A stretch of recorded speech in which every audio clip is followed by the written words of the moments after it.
Alrighty, good evening and welcome to NycosRPG. I am Game Master Jay, also known as Jonathan Albin, and I welcome you to this channel and to our conversation tonight.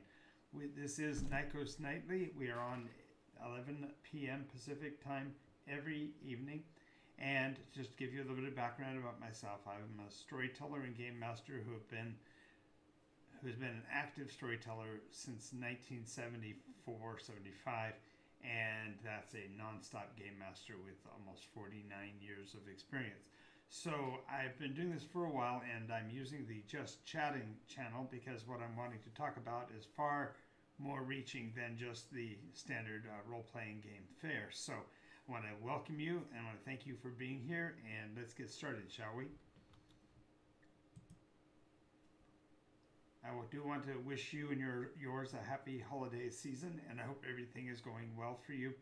As we go into the holiday season, one of the things that I'm very mindful of is a process that was started close to 20 years ago called National Games Week, and I've been involved with it indirectly and directly for all of its duration. An associate of mine created the concept. I was working with an organization known as Games Quarterly Catalog and Magazine, and we initiated the Greater Games Week concept back then. And what we endeavor to do is try to increase the number of people who are playing games in the holiday season, because it is the time when we gather the most people together and have arguably the most free time to do so. So what I want to talk about today are some ways to make your holidays more festive, more exciting, and perhaps get some more games going on within your family and such during the holidays. And the first thing I want to talk about is the idea of the potluck.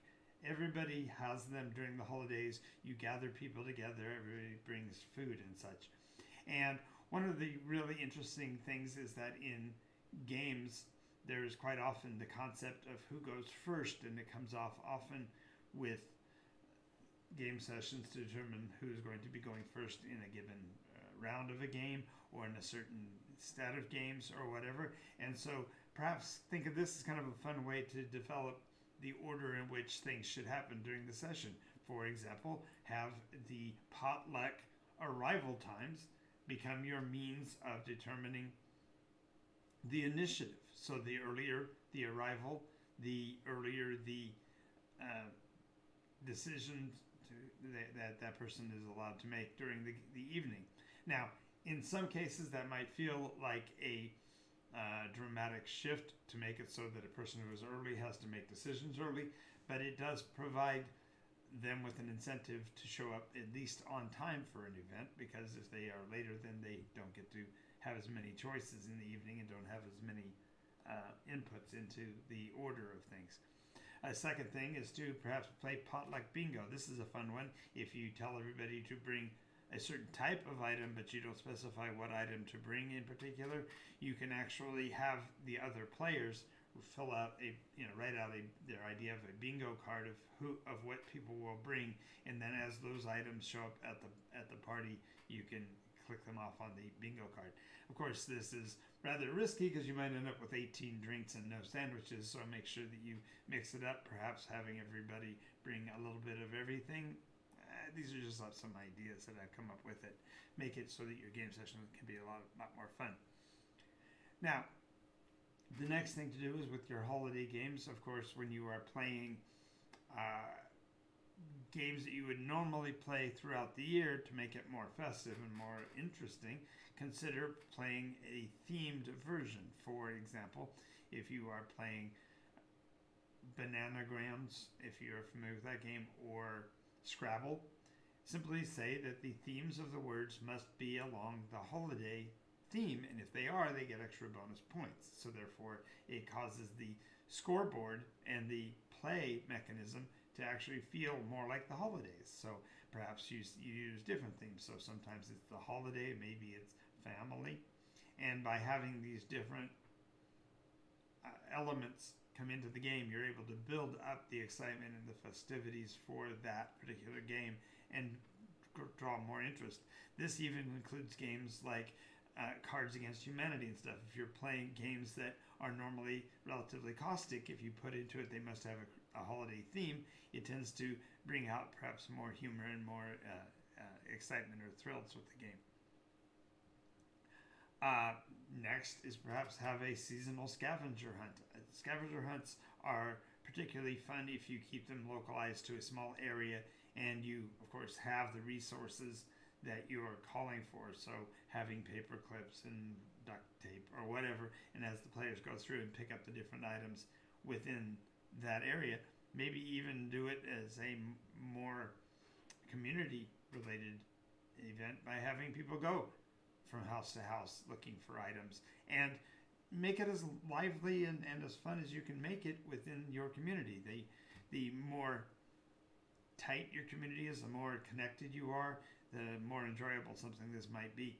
If you are doing it over a larger community or with perhaps less direct connection with the local community, perhaps you'd keep it a little bit less so and make it more particular to places within the house, almost like I guess you'd compare it with the Easter egg hunt kind of thing, where you just keep it within the framework of the location you're in.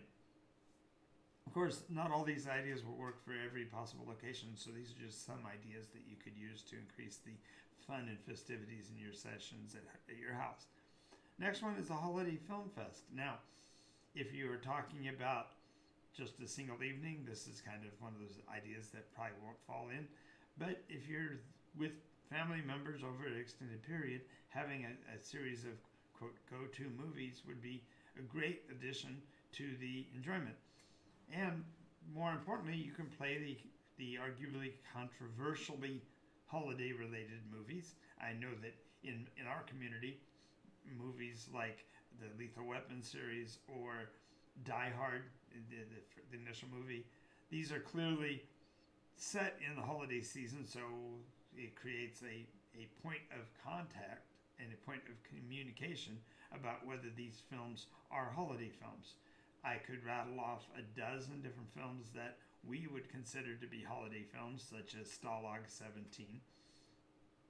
Obviously, the kind of no-brainer choices are A Christmas Story and It's a Wonderful Life.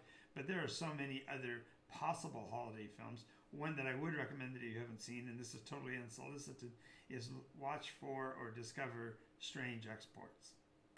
It's an interesting movie. It's an international movie. It's not from here in the States, but it's a very fascinating take on the Christmas legends, and it definitely has some great twists in it. A little bit on the scary side, but then again, so is A Christmas Carol, right?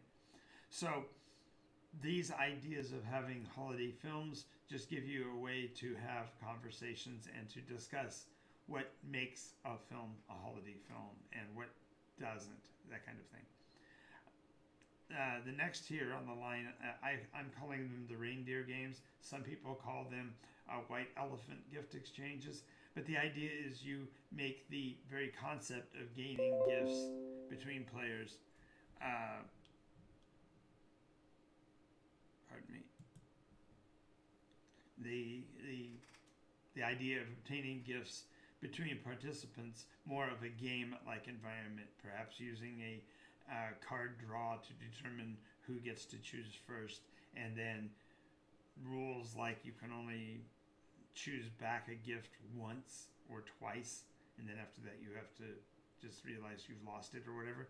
And there's all kinds of different ways to play out these forms of games. I'm calling them, of course, reindeer games because of the holiday season, which also tends to be associated, for example, we used to play the reindeer games, and the person who had currently traded also had to wear the reindeer antlers to point out that they had just gotten they had been the first one to get a gift, and therefore it could be taken from them, but they couldn't go back and get it back. It just makes it a lot of fun to pick gifts that are maybe questionable in nature, that are kind of goofy and silly, and give them in a way so that the players will appreciate their choices and the dynamic of how they receive the gift.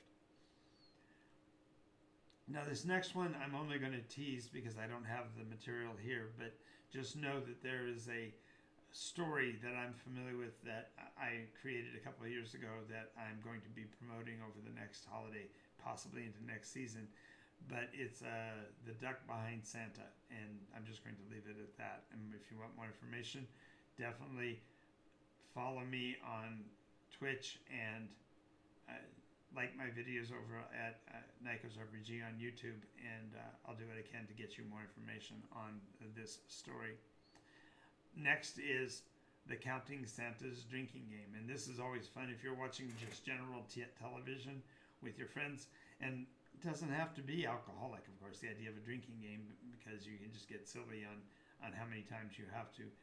But the idea is that anytime any form of Santa is on the screen, the person that notes it first is the only one who's not required to drink, but everybody else points at each other and says, there's a Santa, you've got to drink, and so on. Kind of fun, because there's so many in commercials, and sometimes they're hidden, and sometimes you don't even think of them as being there in that commercial or that promotion, and so it's kind of a fun way to go. Of course, for role players like myself, one of the greatest things to do is hold a holiday adventure, a Christmas themed or a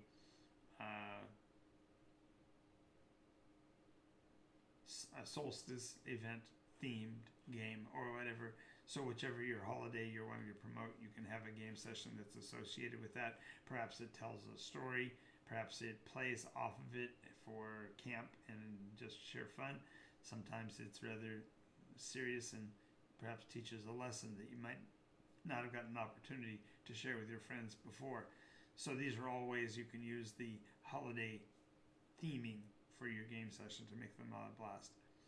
Main thing I want to get across is that National Games Week was set up originally as the week after Thanksgiving, and the idea was to make it a week that when you're thinking of gifts, you're thinking of games. Because one of the challenges with buying gifts for people is you don't always know what they like. You don't always know what they have as their fascinations, but everybody likes to play games. So especially if you know of a game that they are familiar with, find one that's like it, or find one that's similar, or even find those that are different but are in themes that they do enjoy. So think gifts, think games. That's really the message of National Games Week. All right.